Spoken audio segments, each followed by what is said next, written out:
Para que o SARS-CoV-2 inicie seu processo de infecção, ele precisa que a proteína spike reconheça o receptor ACE2 das nossas células.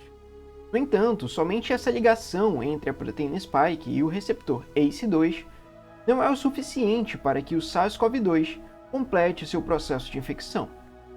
Ele necessita também de uma outra proteína da célula hospedeira, que é chamada de TMPRSS2. A TMPRSS2 ela tem um papel fundamental de clivar uma região da proteína spike, que é chamada de subunidade 1. Ao clivar a subunidade 1, a TMPRSS2 expõe regiões que são altamente hidrofóbicas, e assim a proteína spike consegue entrar na proteína plasmática da célula. Uma vez que a proteína spike tenha feito isso, ela vai funcionar agora como se fosse um sistema de zíper, com o papel de fusionar o envelope viral com a membrana plasmática da célula. Uma vez que o envelope viral esteja fusionado com a membrana plasmática da célula, o vírus consegue introduzir o seu material genético dentro da célula hospedeira. Agora, esse material genético, que é feito de RNA, vai ser lido pelos ribossomos celulares, e assim dará origem a diversas proteínas virais. Uma das primeiras proteínas a serem produzidas é uma replicase viral. No entanto, a gente tem a expressão de diversas proteínas, logo nesse início de infecção, tem papel fundamental de remodelar a expressão gênica da célula hospedeira. Esse remodelamento ele é fundamental para impedir que essa célula infectada sinalize para outras células que tem alguma coisa errada com ela. Um dos principais genes que são bloqueados nesse momento são os genes de expressão do interferon.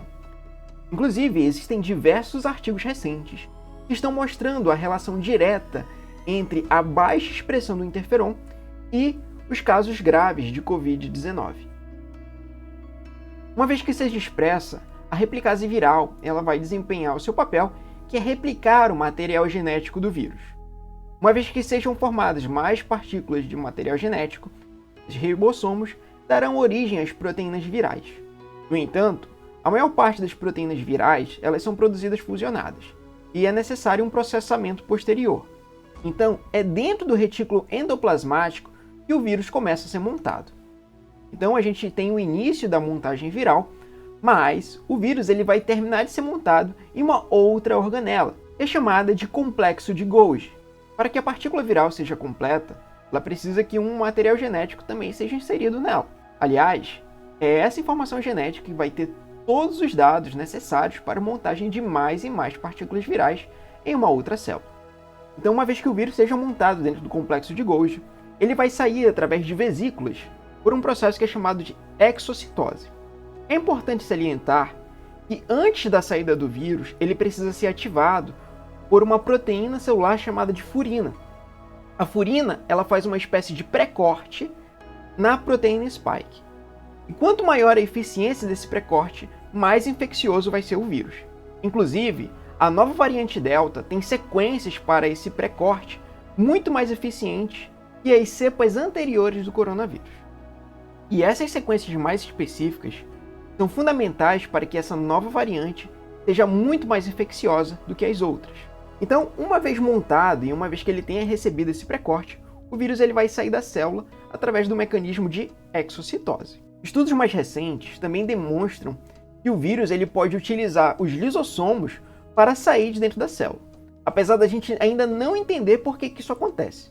Entender esse mecanismo de replicação viral do SARS-CoV-2 é fundamental para que a gente possa começar a pensar em inibidores da infecção viral. Inclusive, entendendo tudo isso, a gente entende porque houve um equívoco ao entender que a cloroquina inibia a infecção do SARS-CoV-2.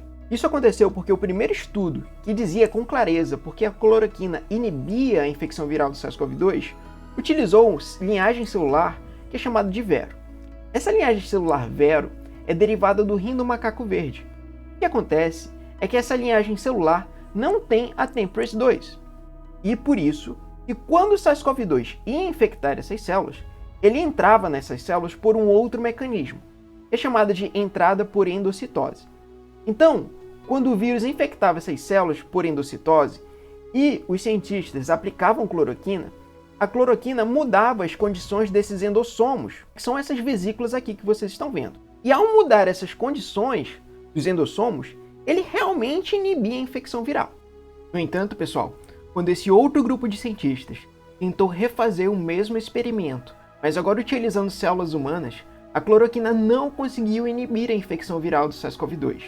Isso acontece porque cerca de 80% da infecção viral do SARS-CoV-2 em nós humanos acontece utilizando a TMPRSS2. E a cloroquina, pessoal, só tem ação naquele sistema de endossomos. Basicamente, pessoal, utilizar a cloroquina para inibir a infecção viral é como você sair de casa, fechar a porta dos fundos, mas deixar a porta da frente da sua casa escancarada para que um ladrão entre e roube tudo.